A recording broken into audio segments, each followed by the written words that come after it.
Hello, I'm Waqar Rizvi, and this is Scope. In the first segment of today's show, we're going to discuss the extremely important intra-Afghan talks, which are set to begin in Doha possibly tomorrow itself, according to all parties involved. Now, of course, there is no way to understate how important these talks are at this point in time. We've all been waiting with bated breath for these intra-Afghan talks, that is, talks between the Taliban and the Afghan government to begin.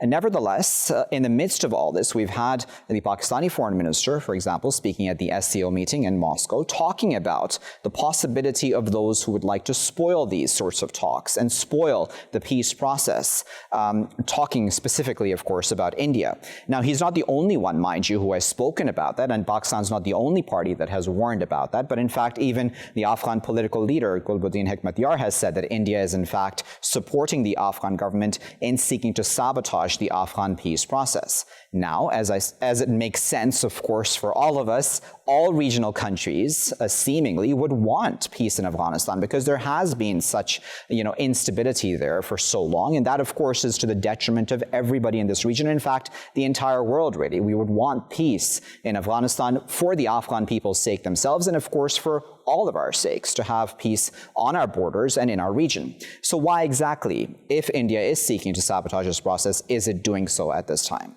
Let's discuss all of that a bit further. We're now joined by Ambassador Asif Durrani, who is a former ambassador to Iran and the UAE. He's also served in India, Afghanistan, the UK, and in New York. His interest lies in peace and security and regional affairs. He's joining us from the Pakistani capital, Islamabad. Joining us from right here in Lahore is Lieutenant General retired Ashraf Saleem, who is a strategic and defense analyst. He's also been the ex-High Commissioner to Nigeria. General Saleem and Ambassador Durrani, thank you both for joining us here in Scope. General Saleem, if I may, I'd like to start with you about these talks that are beginning in Doha tomorrow. How important are they, and what is the role of India as a spoiler, as Foreign Minister Qureshi as well as Mr. Hekmatyar have warned? Thank you very much. In fact, these Doha talks are very, very important. Ultimately, after the Afghan agreement with the United States of America and Taliban, between Taliban and United States of America, they had come to a stage where the intra-Afghan dialogue had to start. And it's very important that this must succeed. Because it's not only Taliban, there are other parties to the conflict within Afghanistan who must agree to some kind of solution where they can live in peace and they can carve out a process in which Afghanistan can see more of peace, good governance, economic development. And Pakistan, I think, is the best country, is the only country out of the neighbors which wants the peace in Afghanistan more than anybody else. And we would love to see that kind of peace, and the entire region is going to benefit, but certainly Pakistan will be one of the largest beneficiaries. Now, there are parties, there are groups, and there are countries who don't want to see this dialogue succeed. They would like to continue with whatever is going on today in Afghanistan, particularly our eastern neighbor, India. India has always been trying to create a two-front war-like situation for Pakistan. On eastern front, they're already there. Yeah. And they created a situation through various parties in Afghanistan, particularly with the government of Ashraf Ghani, Northern Alliance, and some other parties. They were working for them. And they in the name of development, they spent some money also there. But their ultimate objective was to create a situation for Pakistan where Pakistan does not feel secure on its western border. Right. And India would be the biggest party biggest loser to a peace within Afghan borders. So they won't like to see that kind of peace taking place. Yeah. Indeed. Ambassador Durrani, what are your thoughts on this? Because, to me, again, of course, General Saleem there laid out, why India would oppose this peace process possibly. And, even Mr. Hikmatyar in his statement, in his prayer sermon recently said that it seems that India opposes the peace process in large part because of its quote unquote, and this is an exact quote of him, rivalry with Pakistan, end quote. I wonder if that is a good enough reason because, as I said in my introduction, peace would be good for the entire region, wouldn't it? Yes, you're right. But I think India is using Afghanistan to pressurize Pakistan to amend its policy on Kashmir. But India is committing a mistake, the reason being that Kashmir is an international dispute, still on the agenda of the United Nations Security Council. But India has used that as a pretext to create a two-front situation for Pakistan. After 19 years of, American presence and then Taliban's activities starting from 2004 onwards, almost now 15 years, they have come around to the idea that the peace is important. I mean, Americans have now convinced themselves that their presence in Afghanistan has not served the purpose. It has not brought stability to the country. It has not brought peace to the country.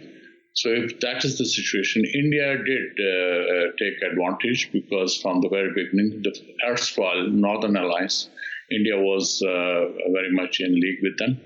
And since the majority of the Northern Alliance people, they came to power, so it gave India an opportunity to have a stronghold in Afghanistan. At least at the government circles. But somehow during the past 19 years, and especially during the past 15 years, situation has changed. And Taliban, which were once rated as terrorists, they were put on 1267 committee of the UN Security Council. They have become interlocutor with the Americans. And there's a qualitative change that after the agreement of 29 February, both Taliban and Americans, they have not attacked each other. Right. So this is somehow a very big development for them. And now President Trump, he has announced in categorical terms that he wants his boys back. Right. And already it has been announced that they will reduce the number less than 5,000. Before the November elections. So in that respect, when you talk about these things that peace is returning, so it does not suit India and its interest in Afghanistan. They claim that they have spent $3 billion in Afghanistan, but the question is, what have they spent for? And except for the parliament they have built in Afghanistan, the rest of the amount they only spend on toilets or some libraries. Ambassador Durrani, I'm going to interrupt you. I do apologize, just because you're running out of time. I do apologize, sir. I just wanted to give each of you a minute each, if I may, to get your final thoughts. General Saleem, I'll start with you. It's not just the U.S., right? It's a lot of players that want peace in Afghanistan for very obvious logical reasons, because peace is just good for everybody, right? So I'm talking about the Chinese and the Russians as well, for example, who would want peace in Afghanistan. Considering it seems that much of the international community wants this peace, can anyone really spoil this at this time? Although India has been trying to spoil the peace, but I'm sure there are powers that be, like Russia, China, even USA, they all, Iran inclusive, and Central Asian states particularly, all the neighbors of Afghanistan, they all want peace. And I'm sure Indian efforts would be thwarted, and India will have to just be content with whatever they have done so far. They'll not be able to do it anymore. And peace certainly will prevail in Afghanistan, inshallah. And then, Ambassador Durrani, do you think that the Indians will recalibrate themselves? Because again, as I put to the General as well, it seems that the international community is in agreement on this one issue of peace in Afghanistan. I think Indians will try. They will continue to try, and they will use the Afghan factions who are likely to be unsatisfied with the outcome of the intra-Afghan dialogue. However, as far as Afghanistan's neighbors are concerned, they are almost on the same page. They want peace and security in Afghanistan. So in that respect, I think India's machinations have less chances of success than it was when Taliban were ruling before 9/11. So I think I'm cautiously optimistic about the emerging scenario. Yes. Very well. Ambassador and General Saleem, we sincerely appreciate both of you for taking your time out of your busy schedules to speak to us here in Scope here at Indus News, discussing their, these intra-Afghan talks. These extremely important intra-Afghan talks are set to begin tomorrow in Doha. We've all been waiting, as I said in my introduction as well, for these talks to begin. Any country, any power that would want to spoil those talks, it just defies logic, doesn't it, at this point? Why would anyone want to hurt such a peace process that would be to the benefit not only, of course, of the long suffering Afghan people themselves, but regional countries, neighboring countries especially, as well as, the greater world as well, the kind of instability that this creates for the entire world when you don't have peace even in one part of the world. We are all interconnected in some ways at the end of the day. So peace in one place is good for peace somewhere else as well. And we'd, of course, hope that all parties would agree upon that and, of course, not seek to spoil any such talks at this time. I'll be back with my next segment after this break. Welcome back, viewers. You're still here in Scope with me, Waqar Rizvi. Now, in this segment, we're going to go to Australia and discuss Muslim immigration detainees who have filed a complaint with the Australian Human Rights Commission saying that they've not been given certified halal food. Now, they've been told that the food that they've been given is halal, but then when they looked into it, it wasn't certified as halal. Now, these detainees, in fact, are more than 100 men who've been detained ever since they've been brought onto the mainland Australia from places like Nauru and Papua New Guinea for medical reasons. Now, we know, and we've discussed this on this show as well in the past, Australia's immigration policies overall are quite abysmal when it comes to human rights issues, and that's something that the international community as a whole seems to agree upon. Australia especially keeps those who arrive in boats in places like Nauru and Papua New Guinea in detention camps essentially there, and does not then allow them onto the mainland Australia.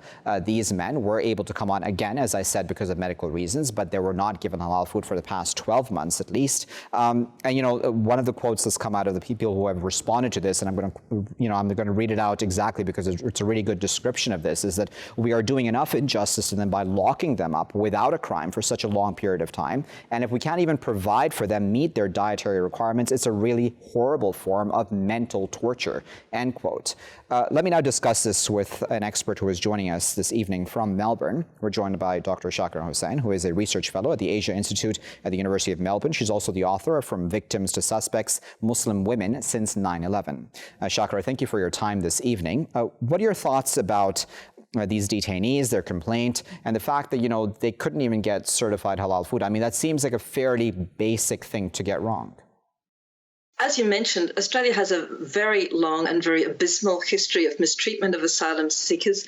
Another recent brutal instance of that was the refusal to repatriate another asylum seeker who killed himself in Brisbane late last year, Dr. Rahani, who had attempted to migrate to Australia from Afghanistan, and the Australian government refused to send his body back to his homeland for burial unless there was a quite exorbitant amount of money paid by his family.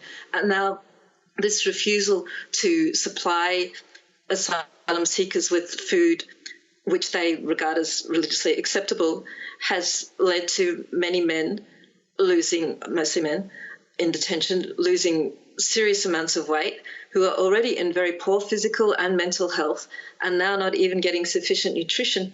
And I will mention there was another similar example here in Melbourne where I live, when there which Melbourne is now currently under very strong lockdown over the COVID-19 pandemic. And there were 9 public housing towers in Melbourne where, again, the residents were disproportionately Muslim, and quite a lot of them were former asylum seekers who are now Australian citizens. And because there were a large number of COVID cases in those public housing towers, the Victorian state government, without warning, told the residents of those towers that they were going to have to stay in compulsory quarantine in their flats for 2 weeks without being able to enter and leave. And they were not given time to go grocery shopping beforehand. But the government told them not to worry, and that told the Australian public that we shouldn't be concerned because there would be food provided by the government. But the food that was supplied to these residents who were told, who were put in home detention purely, in case they, not just supposedly, also in order to conduct health checks on them and supply them with medical care, but without first providing them with food. And the food that was supplied to them by the government was not just not halal, but was not even edible. It was like breakfast cereal without milk to cook with the breakfast cereal. And these were elderly people, mothers with young babies who weren't supplied with baby formula, and Muslim volunteers. Well, not only Muslim volunteers in Melbourne, including myself and a friend, went shopping and delivered the food to the public housing towers, and then the guards were not at the public housing towers were not cooperative about passing this food along, including food that was being delivered by family members. And these were people who, as I said, have been, in some cases, been Australian citizens for many years. And Muslim community organisations also stepped in to provide them with not just halal food but nutritious food. Okay, so if I may come in, Shakira, I wanted to, if you allow me, I wanted to break it down into a couple of factors, right? So I wanted to start off with just talking again about, the way that Australia deals with those who are placed in detention centres in Nauru, Papua New Guinea, and, now, as we can see, even on mainland Australia, and how it treats them. I mean, I know that this has been an issue for a significant number of time now, a significant number of years, I should say, in fact, now. Why hasn't this been resolved? I mean, is it just the fact that the Australian public is also very, very, if I may use the term right-wing when it comes to immigration policies? Both of the major political parties in Australia have been in a race to the bottom about this. And there's a general understanding that if you're seen as being soft on asylum seekers, then there's no way that you can win an election. And so and opinion polls also show that the Australian public is very supportive of hardline against asylum seekers. And it has to be said that it is a very dangerous journey to attempt to come to Australia by boat.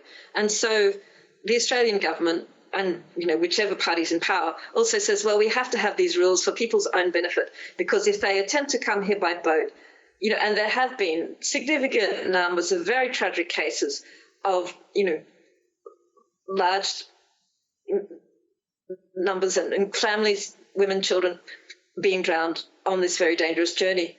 But myself and others would say that that is just a reflection of the type of danger that people are fleeing. And they know that it's a dangerous journey, but they believe that the persecution that they face and the war zones that they're fleeing from are more dangerous than the trip by boat. And then to incarcerate them in detention when they get here, this is the Australian government attempting to be more brutal than the governments of Iraq, Iran, Afghanistan, wherever that these people are fleeing from. They're saying, well, however bad it is for you back home and whatever persecution you are suffering, we will make you suffer more. And this is a country that attempts to present itself as upholding human rights. It's quite shocking. Indeed, as a final point, Shakira, before I let you go, I don't want to compare apples and oranges, right? But, what happened in New Zealand, Christchurch, for example, we know that that was, in fact, an Australian citizen, Brenton Tarrant, who carried out that attack. But, I mean, that goes to show that there's something when it comes to Australia's relations with its own Muslim citizens and Muslim residents that is problematic. And, it's not like Muslims are new in Australia. They've been there for a significant amount of time now. They've been citizens. They've contributed to society. And they're not just living off the state, as many people, I imagine, possibly on the right-wing side may think. Why hasn't Australia been able to, come to terms with its Muslim citizens? Why hasn't it been able to, resolve these things in a peaceful fashion where it increases harmony, tolerance, etc.? Well, white Australia has had a very long-standing fear of invasion, and it is partially that. Although I will say not just have there been Muslim citizens of Australia for a long time, but there is very strong evidence, not just strong evidence, there were Muslims landing on the Australian shoreline from Indonesia well before white settlement. That there are depictions of this in Aboriginal dreaming pictures, in rock art in Northern Australia. I'll just say that. But it did not come as a shock to me or to many other Muslims living in Australia that the Christchurch attack. The shock was that it happened in New Zealand rather than in Australia. We had been bracing ourselves, and I had been attending and writing about for Australian media outlets these right-wing rallies in Australia for a long period of time. We expected that something like this would happen. We warned. We met with government. We wrote for the media that that some tragedy like what happened in Christchurch was bound to unfold. I just didn't expect it to happen in New Zealand, and I am so shocked. And I feel like I need to apologise to my co-religionists in New Zealand that we weren't able to stop it. We did try. Very well, Shakira. We'll have to leave there as a final word, but we do sincerely appreciate, as I said, you taking your time out of your busy schedule to speak to us this evening there from Melbourne. We were speaking to our viewers about, initially, of course, these Muslim immigration detainees who filed a complaint with the Australian Human Rights Commission about the fact that they haven't, for upwards of 12 months now, gotten access to certified halal food. These are men who actually have just been detained in places like Nauru and Papua New Guinea for trying to actually enter Australia, seeking safety from persecution, a better life for their families, etc. They've been placed in these offshore detention camps and then brought to the mainland because they had genuine medical reasons, and now they've been treated in this fashion as well.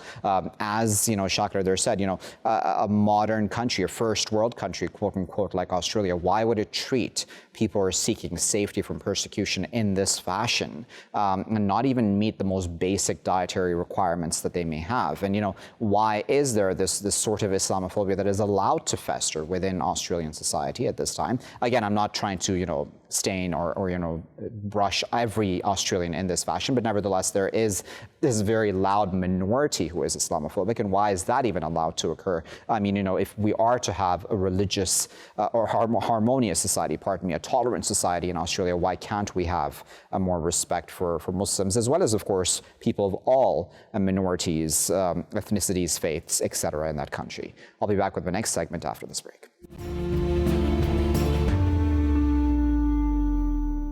Welcome back, viewers. You're still here in Scope with me, Waqar Rizvi. Now, in this final segment of today's show, we're going to discuss Trump's acting Homeland Security chief, who's acknowledged that white supremacist extremists are have in fact played a role in this year's urban violence, which we've seen in the United States during those anti-racism rallies, and of course the counter rallies as well that have occurred.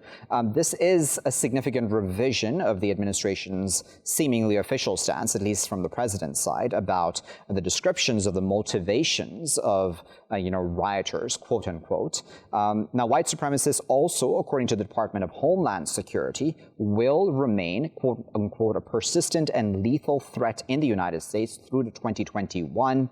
The DHS says the US-based violent extremists have capitalized, again, no surprise, on social and political tensions in this year itself, as we've seen play out there, of course, on the streets of the United States. Nevertheless, Donald Trump does continue to, at this point in time as well, downplay the threat from white supremacists, saying the U.S. will instead designate Antifa as a terrorist organization.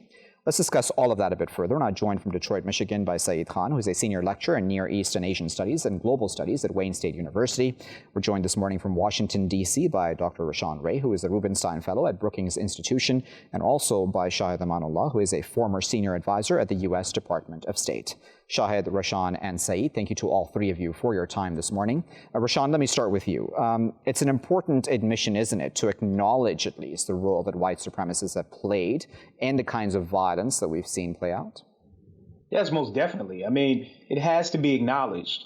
And one of the things that's important for people to recognize about the Department of Homeland Security, as well as other government agencies, is that there are lifetime staffers who care deeply about their jobs.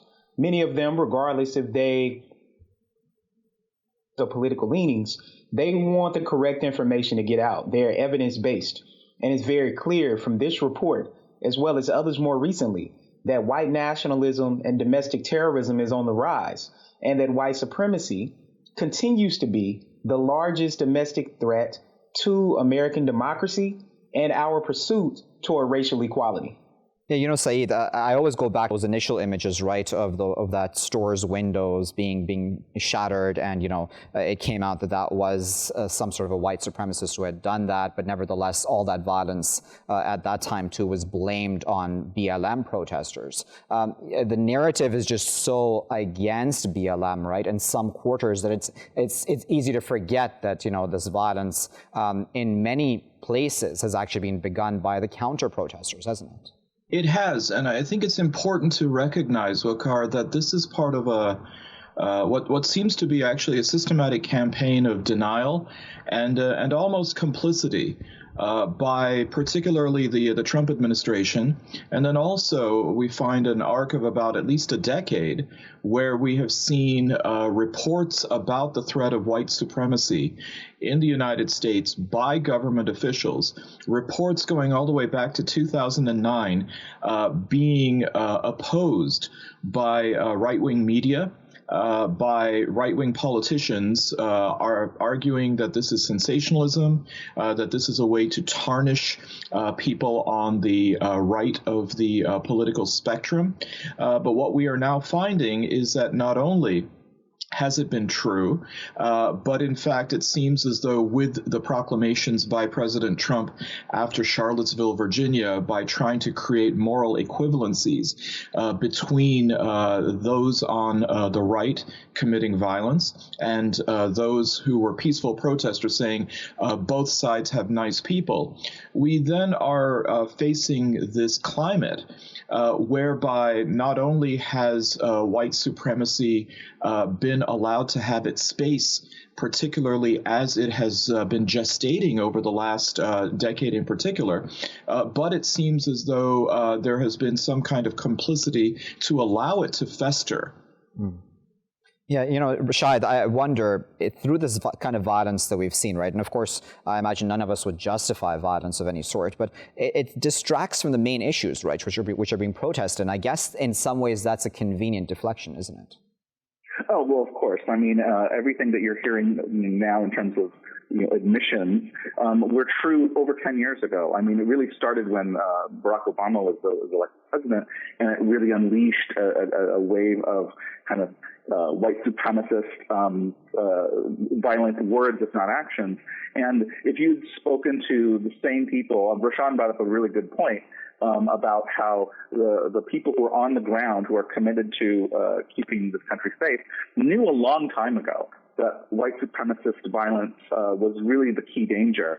And then unfortunately we use this term called domestic violence, which I really think is a misnomer. It's a way of saying less important violence than international terrorism, for example.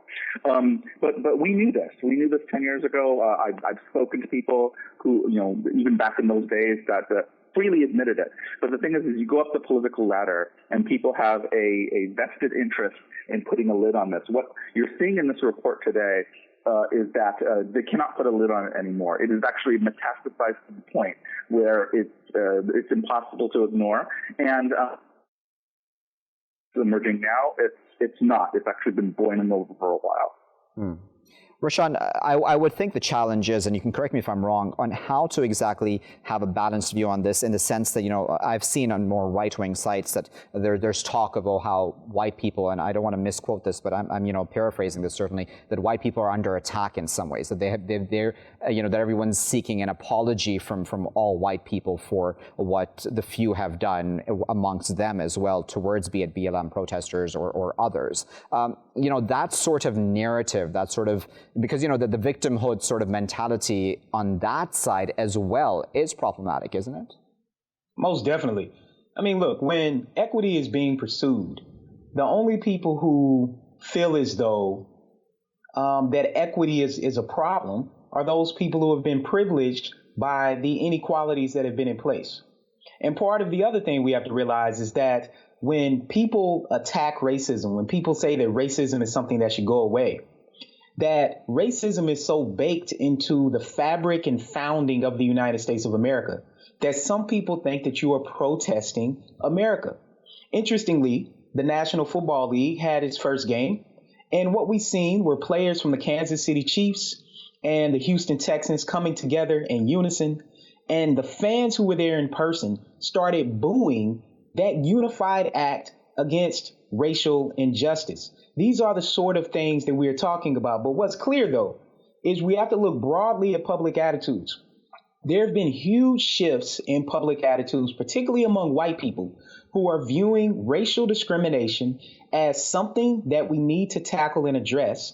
And they are viewing white nationalism and white supremacy as something to tackle. And we have to be very clear that no one is saying that a majority of white people are white nationalists or domestic terrorists. But what we are saying is that domestic terrorism and white nationalists infiltrate social institutions that oftentimes are highly segregated by race, law enforcement, oftentimes the neighborhoods that people are in, social media, and the way that people communicate. Yeah. And unless we address it, it becomes more normative. So as we're seeing it increase, we're starting to see the ways that white nationalism becomes normative. And I think the buck stops in the White House with the rhetoric that Donald Trump uses.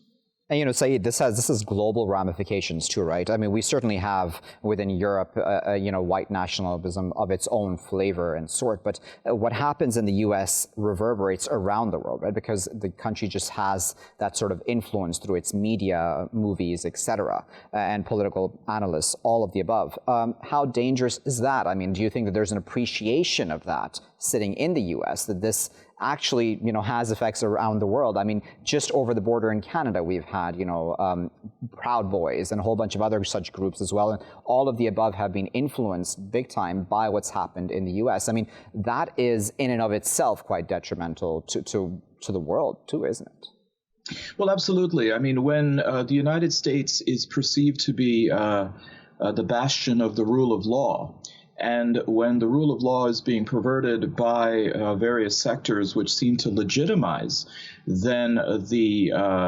weaponization of race, the weaponization of nationalism or hyper-nationalism, this kind of white supremacy. And I think what's important to recognize is look at the complicity of certain segments of society.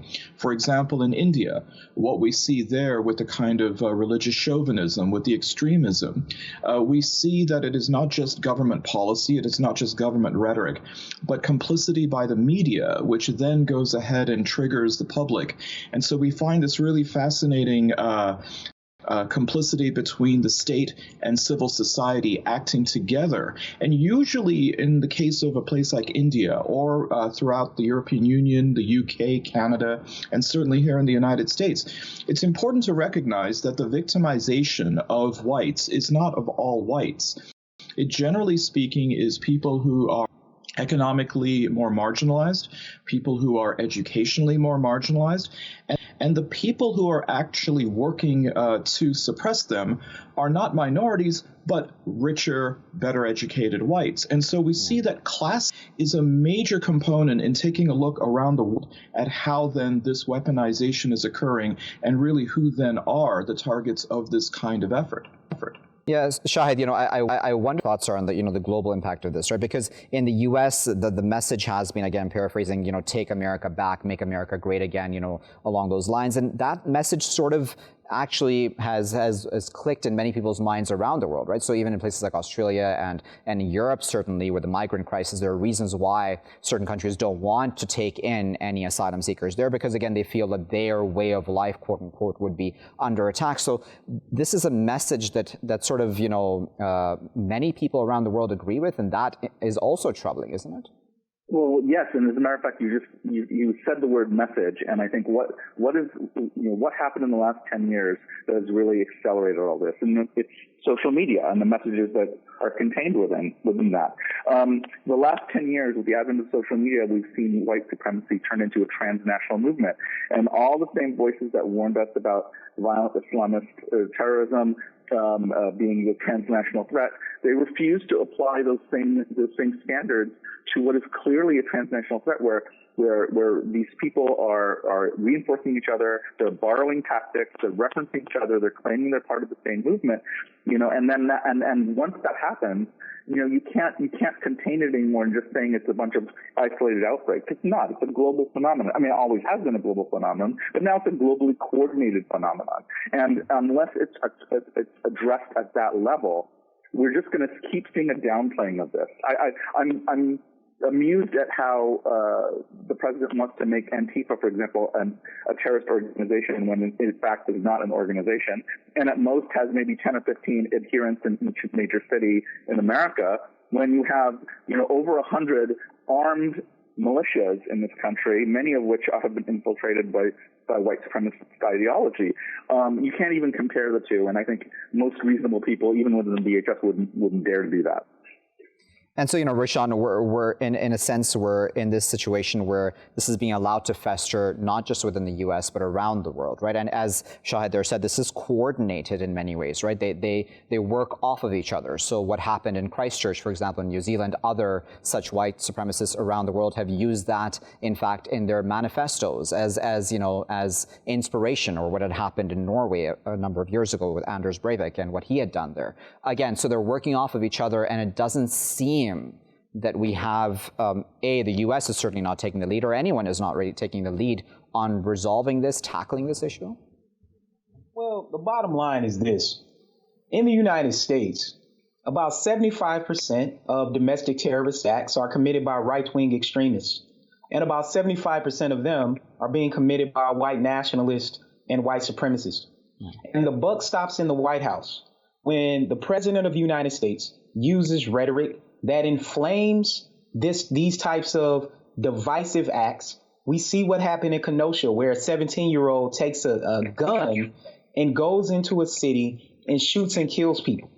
So it shouldn't be surprising that we're not going to see massive movement under this particular administration. But what this report continues to highlight is that there are people working in the federal government who are aiming to do what is right. They are aiming to use social science research to take an evidence-based approach.